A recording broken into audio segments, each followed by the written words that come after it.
Good morning, good evening, good afternoon, and remember, Context is Everything Media Network founder and CEO John Michael is reading a self-help book for a third time, a third self-help book. This is Life is Messy by Matthew Kelly, and this book doesn't have chapters, so we just carry on at the next heading, which is When Nothing Makes Sense. It only takes one event to send life into a tailspin. A single event can completely blindside you and leave you feeling disoriented. Something happens and suddenly nothing makes sense anymore. You stagger around in shock and disbelief. It's like discovering that water isn't wet or that 1 + 1 doesn't equal 2. We expect life to unfold in certain ways. We expect our relationships, careers, and personal finances to follow paths that we have constructed in our minds. We expect health, not sickness. We expect long life, not short one. We expect prosperity, not poverty. We expect to be respected, not disrespected. Some of our expectations are more aligned with reality than others. The unreasonable expectations we have for ourselves and other people will lead to either wisdom or pain. If we examine our expectations and dismantle those that are false and unreasonable, they can be transmuted into a rare form of wisdom. If, on the other hand, we stubbornly hold on to our unreasonable expectations, reality will demolish them, and we will suffer. I was experiencing the latter. Reality was dismantling my illusions and destroying my unrealistic expectations, and it was all happening so quickly. I woke up one morning, and before I went to bed that night, my whole life had changed forever, and it happened more than once, several times. It's no wonder I felt disoriented. The interesting thing is that positive and negative events can be equally disorienting. The negative side is easier to comprehend. We expect negative experiences to disquiet our soul. The death of a parent, friend, child, or spouse, losing your job, loneliness and isolation, being abused, divorced, or being told by your doctor that you have a life-threatening disease. Indefinitely, depression, a sick child, infidelity, depression, a sick child, a loveless marriage, being arrested, a miscarriage, missed opportunity, a war, a natural disaster, terrorism, addiction, discrimination, a car accident, insurmountable debt, being robbed. These events may be surprise, but how they affect us usually isn't. What's surprising is that positive events can stir our souls in different but equally unsettling ways.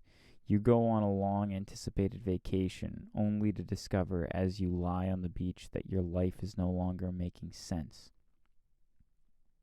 The perspective of a little time away causes you to realize that you have deprioritized what matters most.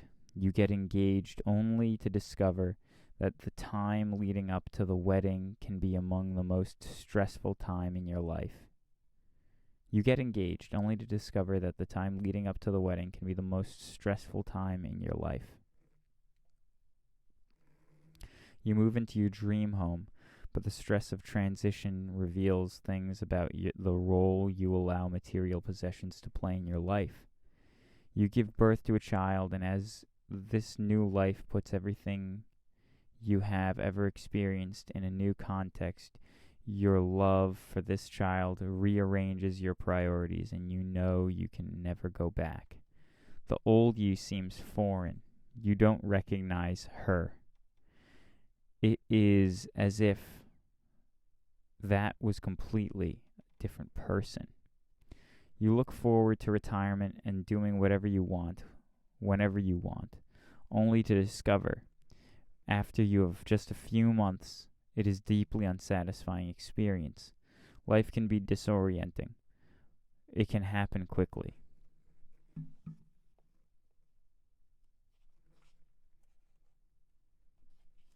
If you've made it this far listening, please subscribe. It can happen quickly. Disorientation can be brought on by either a positive or negative event. It can lead to a shift in priorities, but not always. Sometimes we repress our new discoveries about self and life. Disorientation is an invitation. It's a mistake to focus on the negative. It's a mistake sometimes to think of bad stuff is all bad. Think bad stuff is all bad. It is often the middle of... It is a mistake to focus on the negative. It is a mistake sometimes to think the bad stuff is all bad. It is often the middle of nowhere, lost in confusion and confused, when nothing makes sense, that we find ourselves and can come to know ourselves in a new and brilliant way. Sometimes, when your life has been turned upside down, after the dust settles, you discover that your life is finally right side up.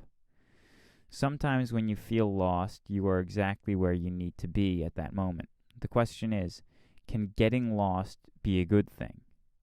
Do you view getting lost as inconvenient, frustrating, an adventure, or an opportunity? The answer is different for every person, in every situation. But most of the time, when we get lost, we don't even consider some of these options. Maybe getting lost is exactly what we need. Next heading. Dante's Truth. The Italian poet and moral philosopher of the 13th century, Dante Alighieri, knew more than just how messy our life was, and our shared humanity can be at some times. He opens his epic work of the Divine Comedy with these words. Writing over 700 years ago, Dante knew how lost and disoriented we all become at times in our life. And these are the words that open the book. In the middle of the journey of our life, I found myself in a dark woods where the straight way had been lost of sight. How hard it is to say what it was like in the thick of the thickets, in a wood so dense and gnarled and very tough. The very thought of it renews my panic. It is bitter almost as death itself is bitter. But to rehearse the good is also brought me, I will speak about in other things I saw there. But to rehearse the good it also brought me, I will speak about other things I saw there. How I got there I cannot clearly say, for I was moving like a sleepwalker the moment I stepped out of the right way. I did not read that well at all. I have been in these woods that Dante described. I have been there more than once. He described finding himself lost in the dark woods.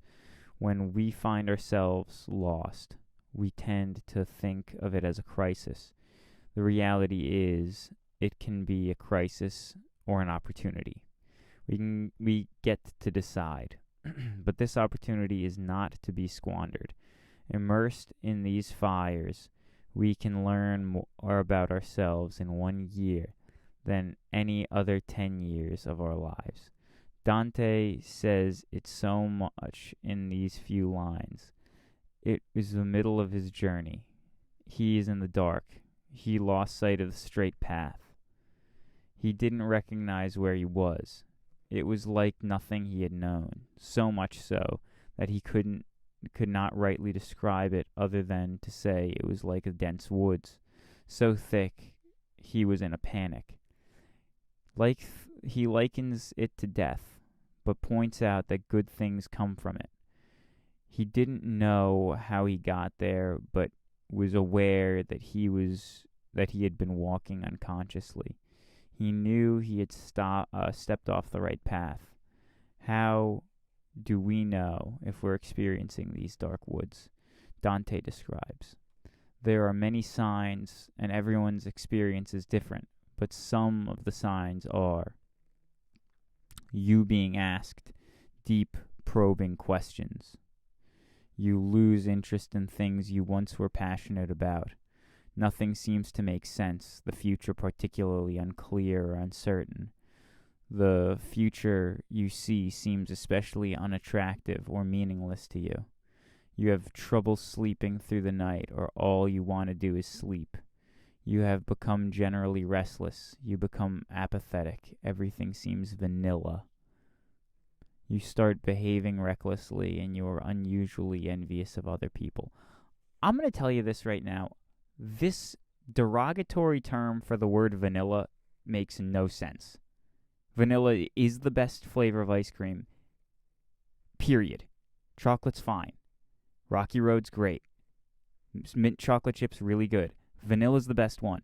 Why do people talk about vanilla as this negative, plain thing? It's delicious.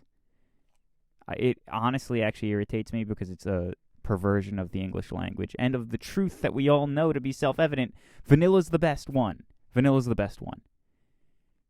For the love of God. Please subscribe. Please subscribe. The first lesson of the dark woods is that life is messy. Some people respond to saying to themselves, well, things are already a mess. I might as well make some more mess, and the type of mess I have always fantasized about. Other people respond by trying to exile their mess. They get new friends, a new job, and new stuff. They tell themselves they are starting a whole new life, free from the mess of their past. They forget the inescapable mess that is within. There is wisdom in the mess. Immerse yourself in the wisdom of the mess with all the courage and consciousness you can muster. How? Acknowledge that life is messy. Realize that you are all wounded and broken. Acknowledge that life is messy. Realize that we are all wounded and broken. Accept some level of responsibility for your mess. This acknowledgement, realization, and acceptance are the prerequisites for the wisdom of the messy life. Together, they give birth to a piercing awareness of how we came to be where we are and what we need to do to continue our journey. God bless. Goodbye.